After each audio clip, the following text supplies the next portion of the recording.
bisa panen lagi lettuce ini. Jadi aku cuman ambil sebagian, cukup untuk kita hari ini. Banyak banget ini dimasak tumbuk. Daun singkong tumbuk kayaknya enak tenan. Atau direbus gitu terus cocol sambal terasi juga nggak kalah yummy ya. Nah, kontrol dikit ini buah pirnya tuh udah banyak teman-teman tuh. Angin kenceng tapinya. Udah, aku mau masuk dulu deh. Ya hujan.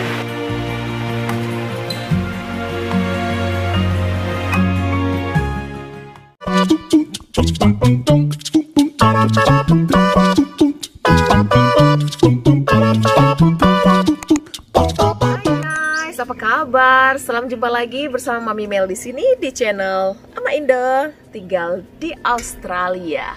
Nah, di kesempatan kali ini saya mau sharing, mau bercerita pengalaman saya bagaimana kendala dan tantangan yang saya hadapi selama saya melakukan kegiatan berkebun di Australia, negara yang kita tahu memiliki 4 musim gitu.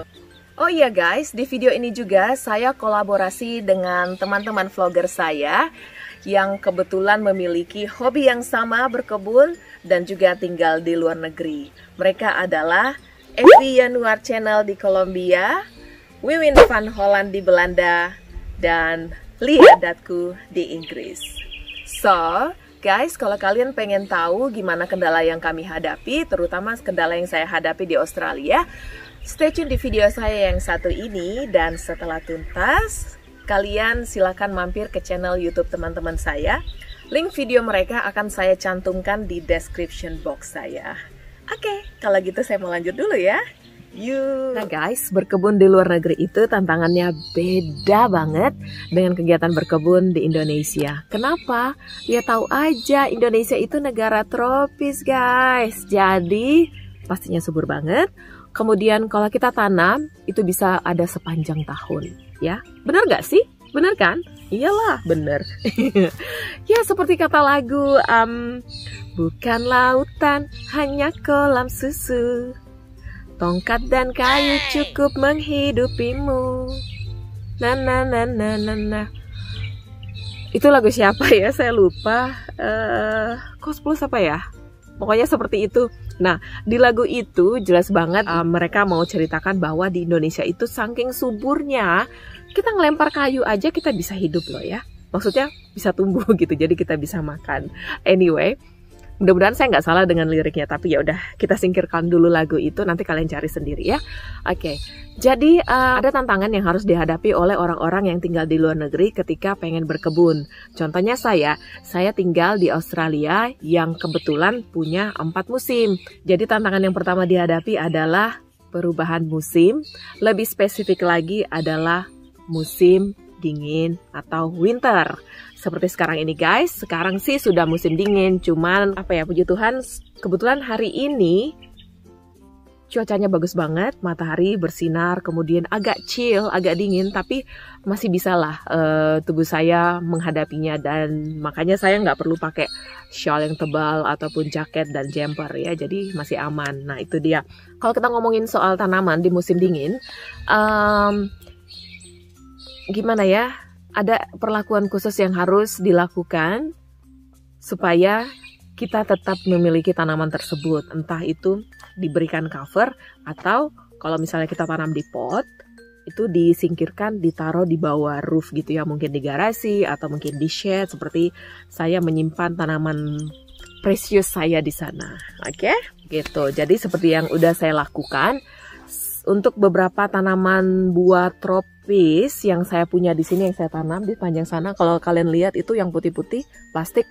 Nah, tanaman itu saya cover, saya beri cover guys, supaya ketika frost menyerang, mereka tidak akan terbakar. Jadi, oh ya, saya beruntung tinggal di New South Wales. Kenapa? Karena musim dingin di sini tidak terlalu ekstrim.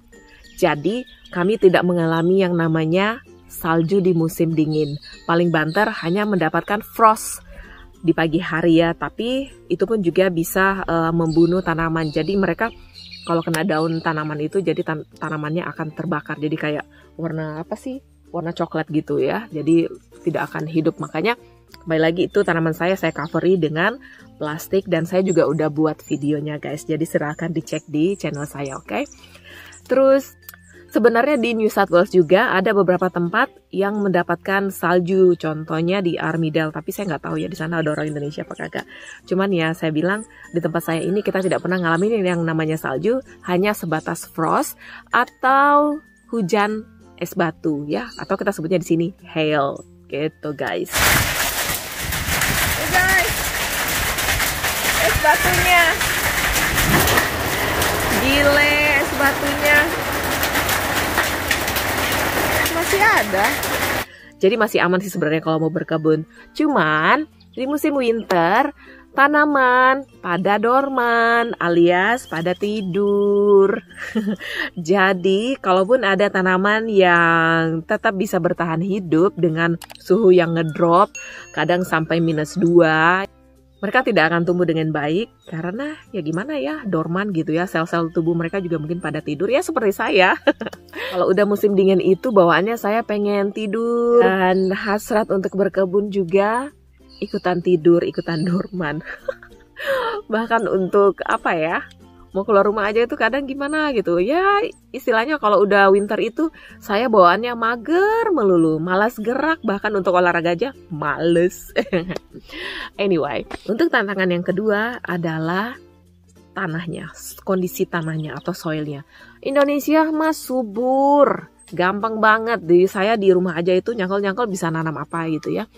Di sini nyangkul, aduh keras banget ya. Dan saya pernah nyoba menanamnya langsung gitu. Saya tanam, ya ampun, itu tanaman hidup segan mati tak mau guys gitu. Akhirnya beberapa tahun yang lalu saya jadi berpikir, ini kayaknya kalau kita mau nanam kita harus ada tindakan khusus deh untuk soilnya atau tanahnya. Jadi akhirnya muncullah ide saya untuk membuat garden bed, dan di situ saya harus membeli tanah dari garden supplies ya. Saya harus mengeluarkan duit sedikit agar saya bisa membuat media tanam yang bagus, yang sehat, yang kaya nutrisi untuk tanaman-tanaman saya.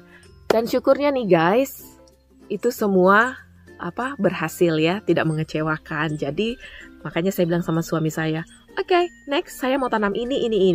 Jadi kita harus keluarkan duit lagi untuk membeli tanah. Terus kata suami saya, oke, whatever you say. Right, good husband. Karena dia sudah tahu ya bahwa tanah di sini, soil kita itu tidak bagus.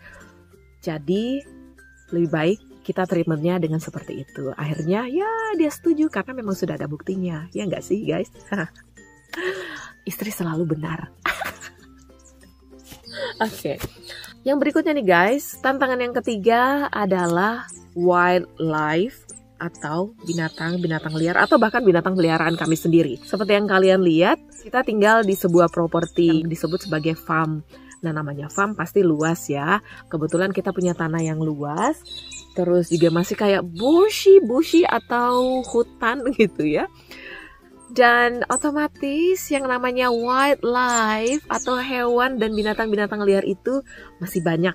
Cuman di sini yang saya temukan itu baru kanguru. Kemudian burung-burung itu ya banyak banget. Terus apalagi ya, dingo atau anjing liar. Terus namanya landak gitu ya. Emang landak makan tanaman? Ya seperti itu. Kemudian apa sih? Possum ya, possum. Nah itu dia guys, kendalanya adalah binatang liar. Jadi beberapa tanaman saya itu kadang dimakani sama binatang tersebut. Bahkan hewan peliharaan kita seperti kambing pun, ada kambing yang nakal itu kadang dia keluar gitu ya dari pedik, loncat, entah mungkin ada pagar yang bisa muat badannya, jadi dia masuk. Kemudian sayur-sayur saya pernah dimakanin sama mereka dan saya ngamuk berat ya. Ini kerja keras saya ini hilang, habis dimakan sama kambing-kambing itu. Belum lagi kambing tetangga juga kadang ikut loncat dari properti sebelah sana. Aduh. Terus possum juga pernah ya sering makan, dan kadang binatang atau burung-burung liar pun yang kecil-kecil yang cantik-cantik itu, iya mereka juga makan guys. Mereka bahkan cabai-cabai saya itu juga dimakan sama mereka gitu ya. Tapi ya gimana, kita part of their life. Jadi ya sudahlah, cuman bisa ya sudah nggak apa-apa deh gitu ya, sama-sama. Tantangan yang keempat adalah suplai air. Nah, di sini masih berkaitan dengan musim ya guys. Kalau di Indonesia, hujan itu kalau menurut saya sih mereka bisa datang seenaknya gitu ya. Maksudnya hujan bisa datang kapan aja gitu, bahkan bisa datang tiap hari sampai mengakibatkan banjir dan tanah longsor. Kalau di luar negeri, khususnya di Australia, di sini yang sudah saya alami, hujan itu hanya ada di bulan-bulan tertentu, dimana hujan selama sebulan, habis itu 6 bulan, 7 bulan akan no hujan sama sekali. Terus apalagi kami tinggal di farm ya guys, dan air kota town water itu tidak sampai ke sini. Jadi kita memang berharap dari hujan, makanya kami punya 1, 2, 3 ada 5 tangki yang besar itu untuk menampung hujan, menampung air. Jadi itulah sumber air kami di sini. Makanya ketika saya berkebun, saya pun harus benar-benar wise menggunakan air yang ada di sini. Ya, kita punya dam sih, ya. Ada 3 dam yang besar. Kemudian kalau ini kan kolam ikan yang sebelah sini. Cuman, ya harus dipompa lagi gitu. Masalahnya suami saya kan kerjanya di luar state. Jadi, kalau misalnya saya kekurangan air untuk siram tanaman saya, tidak ada yang bantu saya untuk memompa air dari dam atau dari danau. Jadi saya harus benar-benar water wise menggunakan air itu untuk tanaman saya. Nah guys, itulah dia cerita pengalaman saya selama berkebun di Australia. Apa kendala yang saya hadapi dan bagaimana saya mengatasinya. Semoga video ini bisa bermanfaat buat kalian semua. Kalau suka, jangan lupa untuk berikan like, comment, share, serta subscribe buat kalian-kalian yang belum subscribe channel saya. Dan saya ingatkan lagi guys, jangan lupa juga untuk mampir ke video teman-teman saya, di mana mereka juga menceritakan suka duka dan kendala-kendala yang mereka hadapi selama mereka berkebun di negara tempat tinggal mereka sekarang ini. Oke? Link videonya seperti biasa saya cantumkan di description box saya. Iya deh, kalau gitu sampai jumpa di kesempatan berikutnya guys. Stay safe, stay healthy. Jangan lupa juga untuk selalu bersyukur. Bye-bye. Selamat berkebun ya.